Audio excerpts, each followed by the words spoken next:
할렐루야. 이번 수양회에 가서 제가 좋은 인사를 하나 배웠습니다. 애들만 말씀한 게 아니라 어른들도 집회를 5번 가졌는데 강사로 오신 분이 시작 때마다 그 인사를 시키는 거예요. 옆사람 앞뒤라고 보면서 이렇게 인사를 하게 했습니다. 자, 한번 따라해 보세요. 보시면서 옆사람 보시면서 당신 얼굴에 광채가 있습니다. 네. 얼굴이 금방 밝아지시네. 아주 효과가 있어요. 그 다음에 질문이 뭐였냐면 혹 그리스도인이십니까? 왜 안 하세요? 혹시 그리스도인이십니까? 한번 해보세요.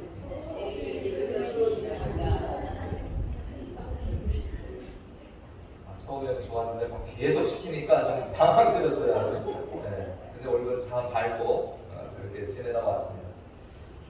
우리 하나님께 먼저 감사와 영광을 올려드립니다. 하나님께서 참 준비하심이 너무 컸다라는 생각이 들고요. 또 우리 성도님들이 많은 기도를 또 해주셨구나라는 것을 느낄 수 있었습니다. 일주일 동안 우리 중고 청년부까지 그리고 장년부 집회가 있었는데 우리 아이들 또 대학생 됐다고 얘들 카운셀러로 또 애들 끌고 다니면서 정신없이 그냥 꼬맹이를 끌고 다니면서 우리 공사하고 그런 일도 있었습니다. 거기에 가면 어른들과 등록하자마자 바로 분리가 됩니다. 그래서 아이들을 볼 수가 없어요.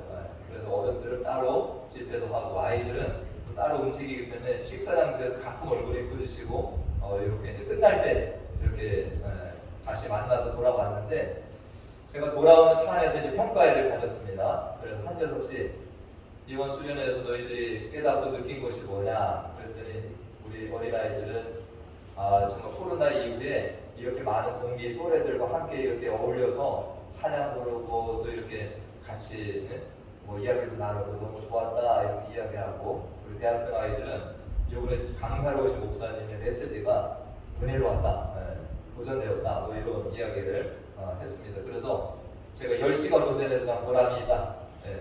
하여튼 그런 평가를 좀 받았습니다. 이번에 성인 참가자가 190명, 아이들이 260명. 저번하고 조금 규모가 줄어들었습니다. 그래도 많은 또 사람들이 와서 함께 은혜를 나누는데 사진 있죠? 아이들은 저렇게 저도 저기를 못 들어가게 해서 아이들은 그냥 따로 떼어놓고 그냥 어른들은 가지 말라고. 그래서 이제 나중에 사진을 제가 하나 받은 거고요. 그 다음에 어른 집회는 또 이렇게 아래 사진 보시면 그렇게 또 어른들 모여서 또 찬양팀이 이렇게 와서 찬양 인도하고 또 이렇게 말씀을 듣는 시간을 가졌습니다. 제가 이 밥 먹으면서 우리 교인들이 없으니까 딴 교인들하고 이렇게 밥 먹으면서 이야기를 해봤습니다. 그 옆자리에 어떤 여집사님이 앉아서 식사를 하시는데 어떠세요? 제가 물으니까 너무 좋아요. 저번에 자꾸 사람들이 오라고 분명하는데 저는 안 왔다가 이번에 왔는데 와보니까 너무 좋아요. 다음에는 제가 많이 이렇게 초대해서 와야 되겠습니다. 이제 이런 이야기를 하셨고 마지막 날에 식사하는데 할머니 할아버지가 제 옆에 앉아서 손주들하고 같이 식사를 하시는 거예요. 손주가 7살, 10살.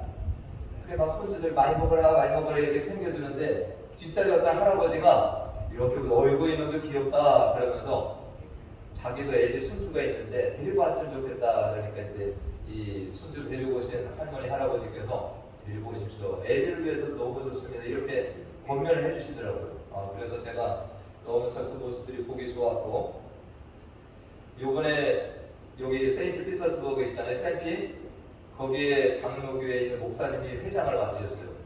그래갖고 그 교인들이 비행기를 타고 15분이 거기 집회에 참석을 하셨더라고요. 그리고 다들 막 그냥 놀래가지고 그렇게 경비가 개인당 1,000불은 나갔을 거예요.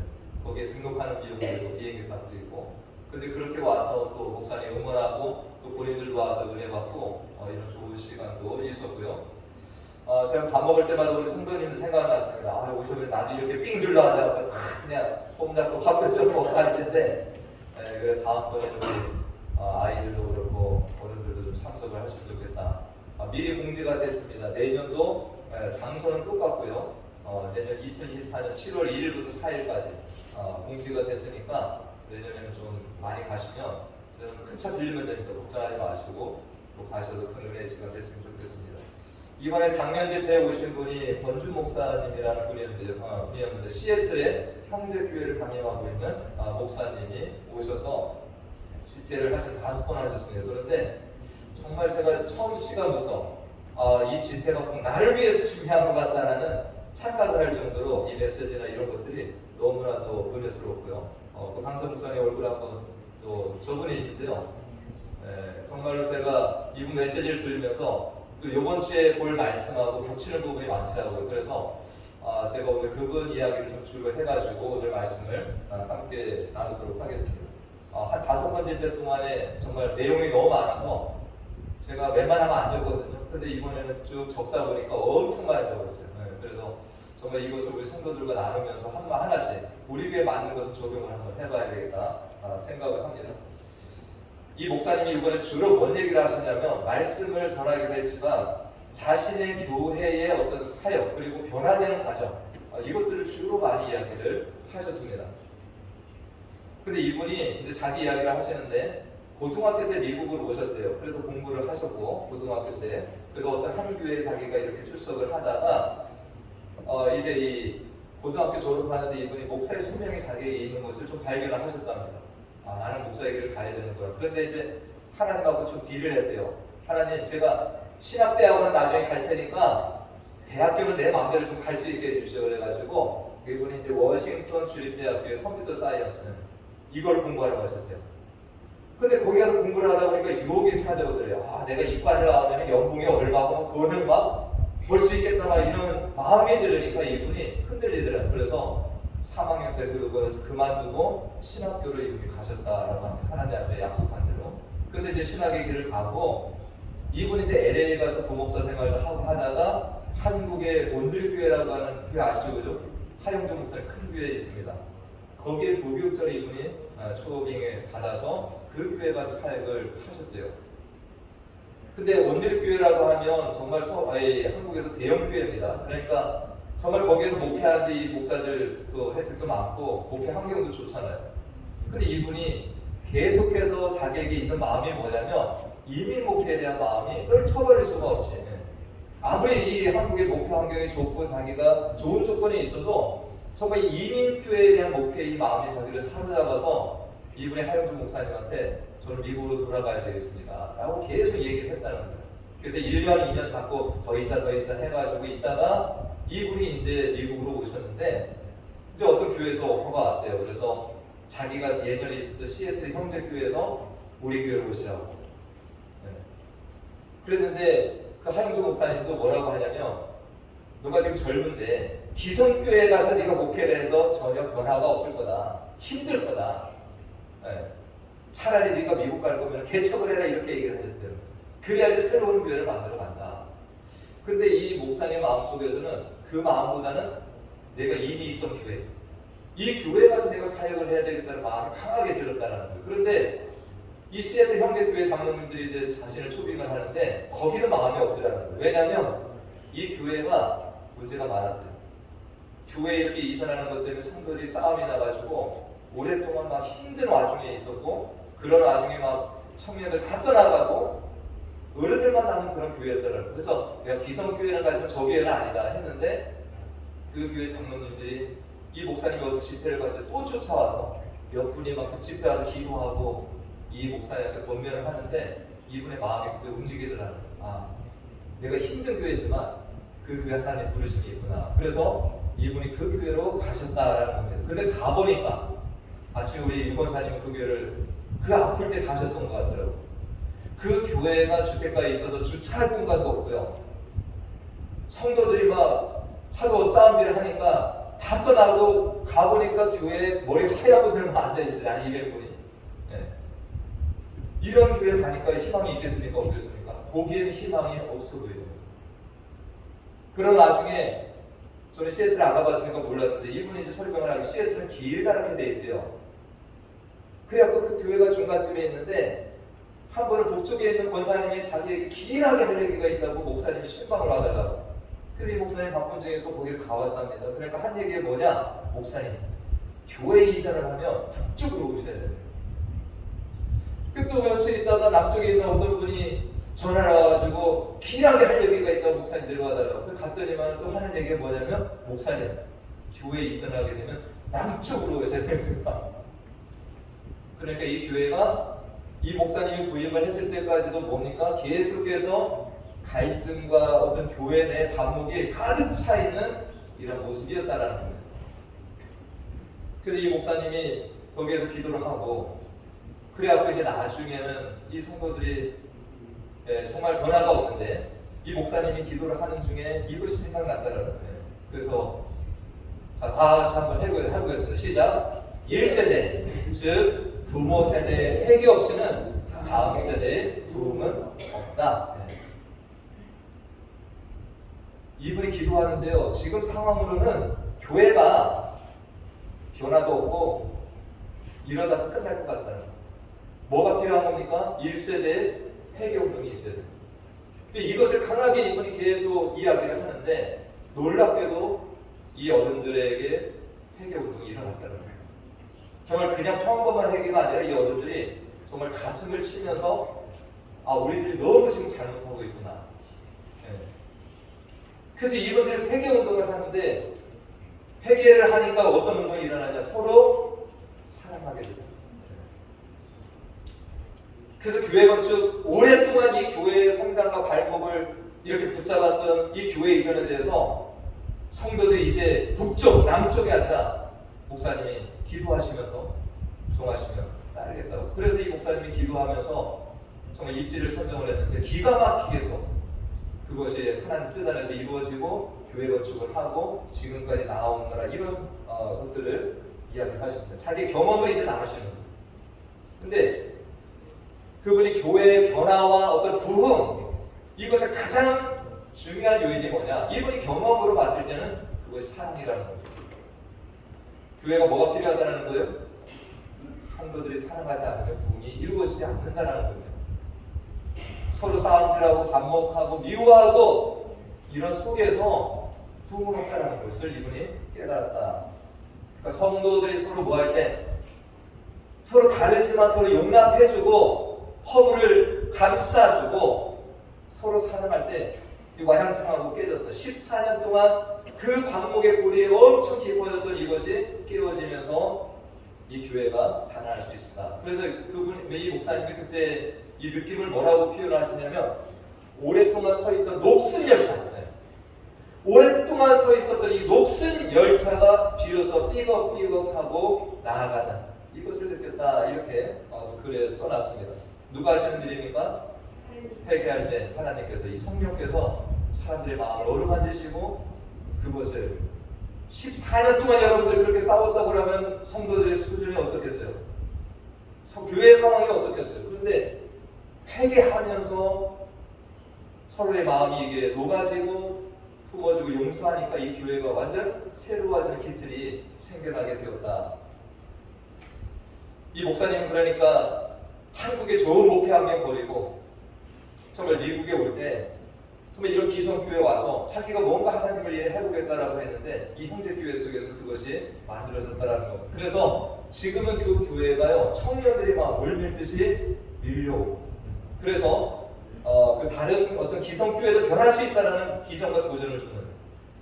그러니까 이게 이미 있는 교회가 변화됐다라는 것을 많은 사람들이 약간 불가능으로 보는 시각들이 크다라는 거죠. 그런데 이 교회를 보면서 기성교회도 이렇게 변화될 수가 있는 거구나라는 소망을 얻게 되었다. 그래서 이 교회는 매년마다 이 교회 변화 컨퍼런스를 하면서 어떤 많은 교회와 이런 분들이 오셔가지고 이런 것들을 제공하고 도와주는 이런 사역을 지금까지 계속 해오고 있다는 것입니다.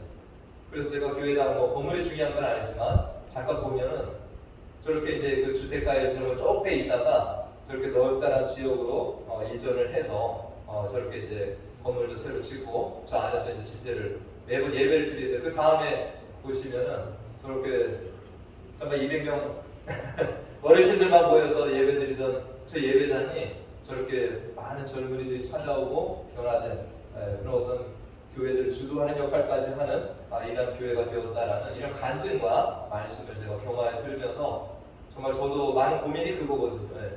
우리 교회는 전통교회라고 할 수도 있습니다. 이런 전통적인 교회가 정말 변화될 수 있는가? 저의 숙제였는데 저도 이번에 가서 이 목사님의 집회를 참여하면서 하나님이 저에게 또 소망을 주시는, 그래서 제가 너무 놀란 거예요. 하나님이 나를 위해서 또 준비를 하시는구나. 할렐루야. 또 우리 교인들을 사랑하시는, 저를 사랑하시는 것도 있지만 우리 교회를 하나님께서 사랑하시는 겁니다. 저는 그게 놀라운 거예요. 하나님께서 우리 교회를 이렇게 생각을 하시고 저를 통해서 또 이런 것들을 보여주시고 이끌게 하시는구나. 오늘 우리가 말씀을 보면 바울의 믿음의 아들 두 명이 있다고 그랬죠. 한 명은 누굽니까? 디모데고 또 하나는 디도예요. 이 믿음의 아들 이 디도를 어디에다 목회자로 보냈습니까? 그레데 섬이라고 하는 이 지역에다 보냈다라는 거죠. 오늘 이 디도를 이미 보낼 때 바울이 많이 이야기를 해줬을 것 같아요. 그러나 이 디도가 지금 목회를 하고 있는데 편지를 또다시 썼다라는 것은 이 디도에게 내가 너를 보낸 이유가 뭐다라는 것을 다시 한번 확인시켜 주는 것입니다. 그래서 이 디도를 그레데 섬에 보낸 이유를 오늘 뭐라고 말씀하고 있습니까? 5절 말씀에 내가 너를 그레데에 남겨둔 이유가 뭐냐? 다 같이 읽어보시죠. 내가 너를 그레데에 남겨둔 이유는 남은 일을 정리하고 내가 명한 대로 각성의 장로들을 세우게 하려 합니다. 이게 디도의 사역의 중요한 부분이었다는 거예요. 제가 얼마 전에 한국의 어떤 목사님하고 통화를 하는데요. 그분이 지역에서 이렇게 저기 시골에서 목회를 하셔요. 그런데 이런 얘기를 하시더라고요. 목사님 고교육자 구하기가 하늘의 별따기입니다. 예? 한국에 목회자들 많지 않아요? 많은데 시골은 안 내려오려고 합니다. 다들 서울이나 경기권으로 가려고 하지 이 지방에는 내려오려고 하지 않아서 담임 목사 혼자서 그냥 사역을 한대요. 어느 교회는 담임 목사를 초빙하려고 하는데 안 온대요. 그래서 은퇴하신 목사님을 다시 초빙하는 경우도 있다라는 거예요. 이게 한국의 지금 모습이라는 거예요. 우리가 이런 모습으로 왔을 때 오늘 디도는 사역지가 어디예요? 육지가 아닙니다. 지금 섬이라는 거예요. 섬. 섬에 가서 지금 사역을 해야 되는 겁니다.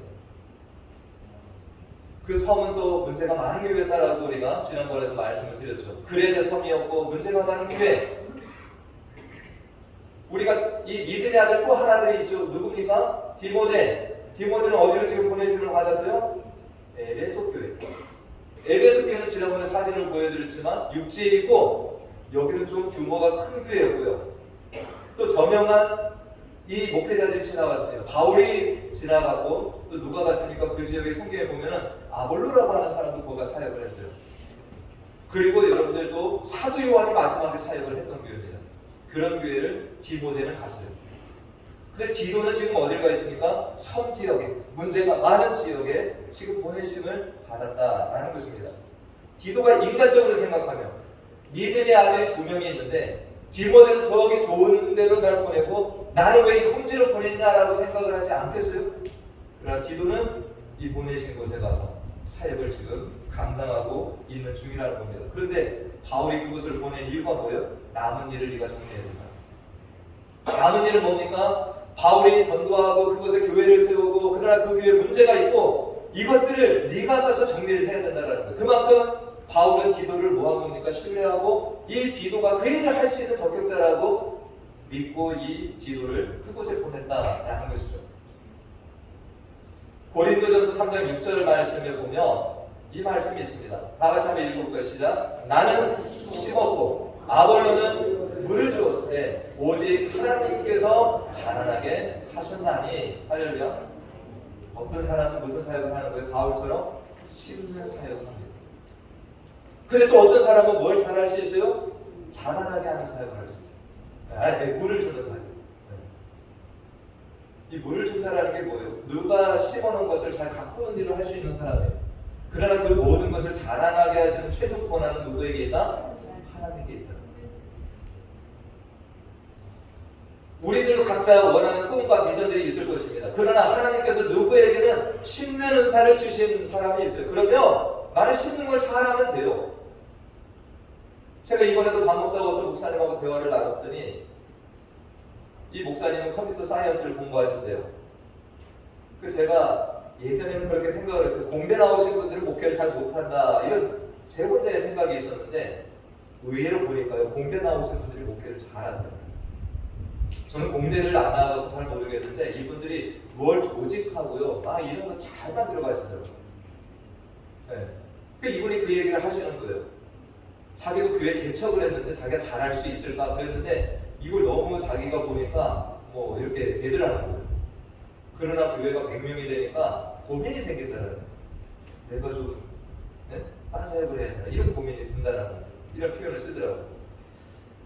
하나님께서 주신 은사가 다 다릅니다. 그러니까 이 기도의 사역은 뭐가 있습니까? 이 교회의 문제점들을 잘 풀어나갈 수 있는 은사가 이 기도에게 있다는 것을 바울은 봤던 것입니다. 그러니까 이 바울이 그곳에 교회를 개척하고 이 기도를 맡겼을 때 이 기도는 남은 사역들을 하는데 그 가운데 또 하나는 뭐였습니까? 오늘 그 5절 말씀에 뒤에 보니까 그가 해야 될 일이 뭐예요? 각성의 장로들을 세우는 장로들을 세우는 우리가 예수 아무도 믿지 않는 곳에 여러분들 가서 씨 뿌리는 거 이거 쉽습니까? 가서 전도하는 거 이것도 정말 힘든 일입니다. 바울이 그랬잖아요. 복음의 불모지와도 같은 예수 예자도 모르는 곳에 가서 복음을 전하는데 핍박받고 막 감옥에 들어가고 이거 아무나 하는 일 아니에요. 정말 힘든 일입니다. 그러나 교회가 세워진 곳에 들어가서 또 성도들을 양육하고 또 그 안에 있는 사람을 장로로 키워나가고 하는 일도 이거 쉬운 일이 절대 아닙니다. 근데 지금 이 디도에게 뭘 맡겼다라는 거예요? 네가 남은 일 각성에 이제 다니면서 장로들을 네가 세우는 일을 해야 된다. 이것이 디도에게 주어진 사역이었다라는 것입니다. 바울은 그러면서 장로들을 세우는 자격을 오늘 6절 말씀에서 제시를 하고 있습니다. 오늘 6절 말씀에는 세 가지 자격이 명시가 됩니다. 첫째는 뭐예요? 장로가 되는 사람. 교회에서 어떤 리더 역할을 해야 되는 이 장로는 책망할 것이 없어야 된다라는 것입니다. 이 책망할 것이 없다라고 하는 것은 그 사람의 어떤 인격이나 어떤 신앙생활에 있어서 본이 되는 부분들이 반드시 있어야 된다는 거예요. 사람들에게 질타받고 밖에서도 이런 것을 받는 사람이 교회의 장로가 되는 것은 합당하지 않다는 겁니다. 그 다음에 두 번째가 뭐였습니까? 한 아내 남편이 되어야 된다. 우리가 영어 성경에 속에 좀 더 되어 있는데 뭐라고 나와있죠? 한 남편이 되어야 된다. 다른 데 보면 페이스풀이라는 단어가 있습니다. 자기 아내에게 성실한 사람이 되어야 된다. 그러니까 일부 다치하는 사람은 그 당시에 풍습으로도 안 된다는 거예요. 교회 장로가 부인을 여러 번 해리고 자기 부인 있는데 나가서 외도하고 이런 사람 안 된다는 거예요. 세 번째는 뭐였습니까? 이 자녀에 관한 것을 이야기하고 있습니다. 방탕하다는 비난을 받거나 불순종하는 일이 없는 믿는 자녀를 둔자라 한다. 이것은 뭘 얘기하는 거예요? 가정을 잘 다스리는 자. 이런 자가 장로의 어떤 자격 요건이 된다는 것을 이 바울은 디도에게 알려주고 있는 겁니다. 꼭 그런 것은 아니지만 이것이 중요한 기준이 된다는 거예요. 세상 리더도 물론 이런 것들을 따지지만 교회의 어떤 리더는 더 이런 것들이 중요하다라고 이것을 설명하고 있는 것입니다. 우리들이 이것을 또 보면서 장로 될 사람이라 저렇게 살아야지. 아닙니다. 말씀을 그렇게 보시면 안 돼요. 우리들은 장로가 아닐지라도 우리들은 하나님께 부르심을 받았고 세상에 나가서 어떻게 살아가야 되는 사람들이에요. 하나님의 거룩한 사람들로 우리들도 복음을 전하고 사람들을 양육해야 되는 이 사명이 우리 모두에게 있는 겁니다. 내가 꼭 장로의 타이틀이 있다고 해서 목사의 타이틀이 있다고 해서 내가 그런 일을 하는 것이 아니라 우리는 기본적으로 이 모든 것이 있다는 거예요. 그래서 제가 늘 자기 목표라고 말씀드리는 거죠. 이걸 토대로 해서 우리 많은 사람들을 목에 많은 일을 감당해야 된다는 것입니다. 그러니까 우리를 밖에 나가서도 어떤 사람들이 돼야 돼요? 존경받는 일을 사람이 되어야 된다는 것입니다. 제가 서두에 권주 목사님이 하신 인사를 제가 했잖아요. 당신 얼굴에 뭐가 있습니까? 다시 한번 또 인사를 해볼까요? 자, 여자는 보시면 당신 얼굴에 광채가 있습니다. 혹시 그리스도인이십니까? 이런 질문을 받아야 된다는 거예요. 할렐루야. 뭔가 우리들이 세상 가운데 살아가는데 세상 사람들과 다름이 있어야 된다는 겁니다. 물질도 없고 배운 것도 없고 집도 없고 차도 변변치 않고, 근데 뭔가 이 사람이 기쁨으로 살아요. 세상 사람들이 이해할 수가 없습니다. 그 얼굴에 광채가 나고 웃음이 있어요. 당신 얼굴에 광채가 있는데 혹시 그리스도인이십니까? 이런 질문을 우리가 받을 수 있어야 됩니다. 그리스도인이 맨날 나가서 짜증내고 얼굴에 근심 가득하고 그냥 좋은 음식을 먹으면서 불평불만하고 좋은 집에 살면서도 막 그냥 이렇게 하면 세상 사람들이 그때 가서 당신 혹시 그리스도인이세요? 왜? 짜증내고 막 하는 거 보니까 이렇게 되면 세상이 엉망이 된다는 거예요. 우리는 세상에 나가서도 다른 빛을 가지고 살아가요. 할렐루야.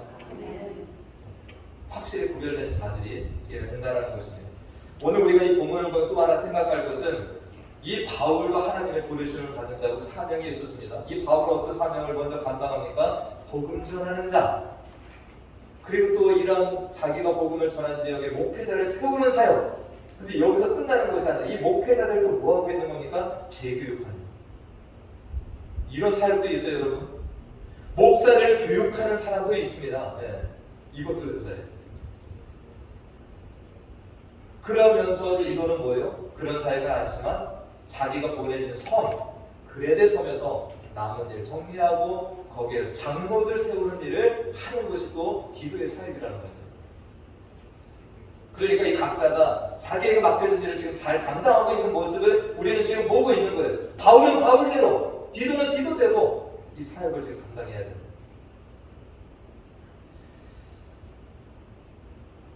우리가 오늘 이 말씀을 보면서 서두에서 권준 목사님 말씀드렸지만 가고 싶지 않은 교회였잖아요. 거기에 가서 내가 뭘 할 수 있을까라는 생각이 들었잖아요. 그러나 하나님이 인도하시며 순종하고 나아갔을 때 거기에서 놀라운 일을 경험했다라는 것입니다. 우리들 그걸 찾는 게 중요하지, 내가 조건이 좋은 데 가서 내가 사역을 하고 거기서 신앙생활을 해야 된다 이걸 찾는 것이 아니라 오늘 말씀의 제목과 같이 나를 이곳에 남겨둔 이유가 무엇인가를 우리가 하나님께 묻는 작업이 중요하다는 겁니다. 할렐루야. 네. 하나님이 나를 왜 이 미국 땅까지 나를 보내셨나? 실수하지 않나? 여러분들 뜻이 계셔서 이 땅에 보내신 거예요. 할렐루야. 진짜 뜻이 있어요. 여러분들 왜 나를 이 가정에 태어나게 하셨나? 그것도 하나님의 뜻이 있어서 여러분들 그 가정에 보내신 겁니다. 그걸 찾으셔야 돼요. 나를 왜 이 믿지 않는 가정에 떨어보내셨나? 왜 나를 이 정말 가난한 이 가정에 태어나게 하셨나? 나를 왜 부유한 가정에 태어나게 하셨나? 이유가 있어요. 왜 많고 많은 교회 중에서 나를 이 메리스 교회에 나를 보내셨나? 이걸 여러분들 생각을 하셔야 돼요. 하나님 앞에 물어보셔야 돼요. 그럼 찾을 수가 있습니다. 우리는 그걸 감당하는 거지. 조건이 여기 나쁘대요. 내가 여기서 뭘 할 게 있겠습니까? 이건 하나님의 능력을 우리가 믿지 않아요. 하나님께서 이번에 저를 이렇게 깨닫게 하시고 어떤 힘을 불어넣어 주시는 것은 하나님이 우리 교회를 사랑하시는 겁니다. 여러분들이 그걸 또 찾으시면 신앙생활이 재밌을 거예요. 우리 교회가 그런 속에서 양적으로 부흥을 이룰 수도 있지만 그것이 꼭 부흥은 아닙니다. 제가 생각하는 부흥은 한 사람 한 사람이 예수 그리스도를 만나고 그 영혼이 정말 자라나고 하는 이것도 부흥이에요. 저는 이 부흥을 진짜 보고 싶어요.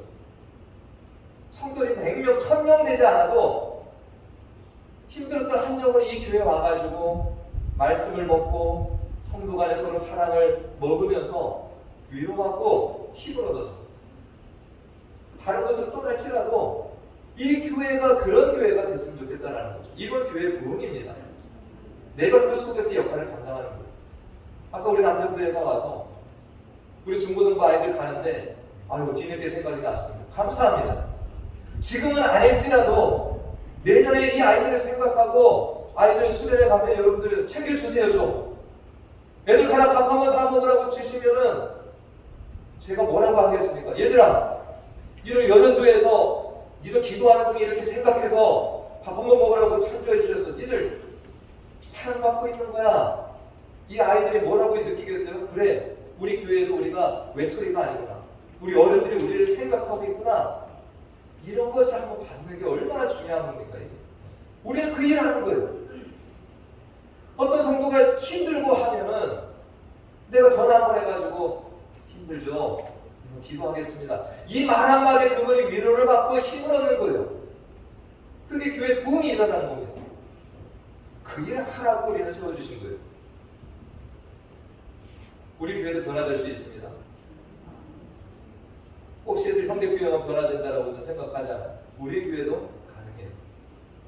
여러분들 오늘 이 말씀을 통해서 나를 왜 이 가정에 보내셨는지, 나를 왜 이 가정에 엄마 아빠를 세웠는지, 나에게 왜 이 자녀들을 주셨는지, 나를 왜 이 교회에 보내셨는지, 나를 왜 저 직장에 보내셨는지, 나를 왜 저 학교를 보내서 또 공부를 하게 하는지, 그걸 모르시면 좋겠어요. 그래서 그 속에서 내가 할 일이 뭡니까? 그리고 여러분의 삶이 힘이 나고 생기가 있고 하나님도 그것을 기쁘게 사용하시면서 여러분들도 살아나게 하실 겁니다. 저도 그렇고. 우리가 이번 주에 정말 이런 기도의 제목을 가지고 가시면서 꼭 하나님의 뜻을 찾으시고 기쁘게 한 주간 승리하시길 간절히 축원드립니다. 기도하겠습니다.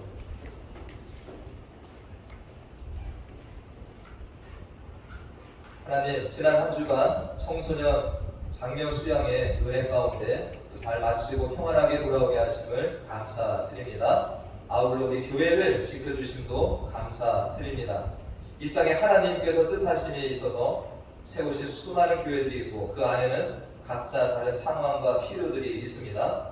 하나님께서 그곳에 하나님의 종들과 하나님의 사람들을 보내셨습니다.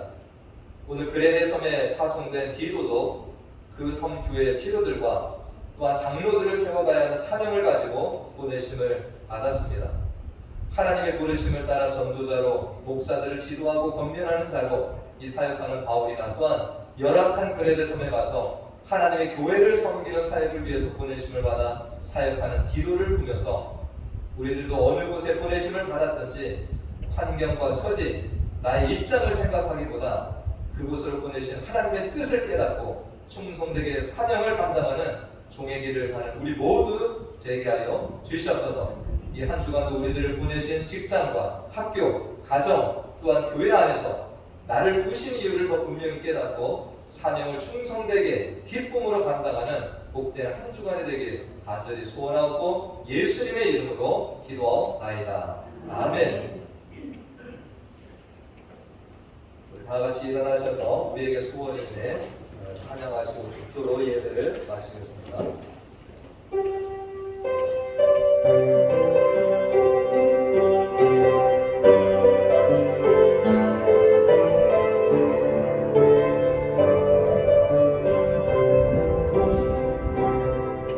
우리에게 소원이 하나 있네. 주님 다시 오실 그날까지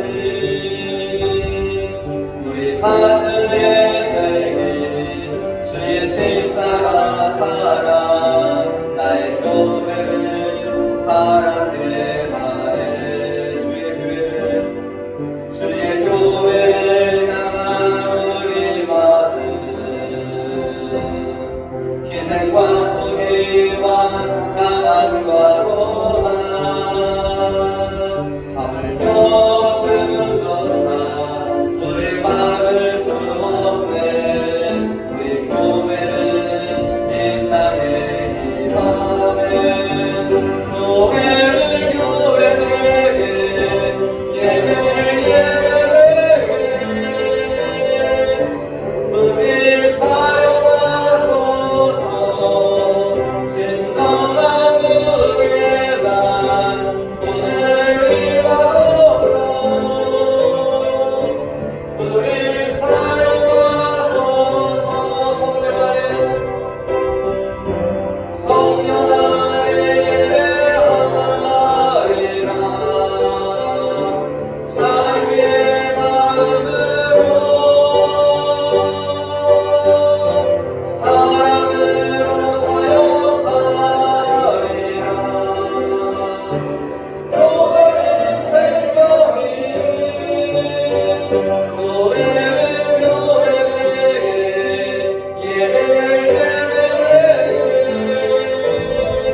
성령님의 교통 강화 충만 내주 인도하심이 오늘 말씀을 들으면서 우리를 부르시고 보내신 곳에서 주의 뜻과 계획을 따라 사명을 다하게 소원하며 나아가는 사랑하는 자녀들의 머리머리 위와 그 가정과 기업과 또 우리 교회 가운데 지금도 영원토록 함께 하시길 간절히 축원하옵나이다. 아멘.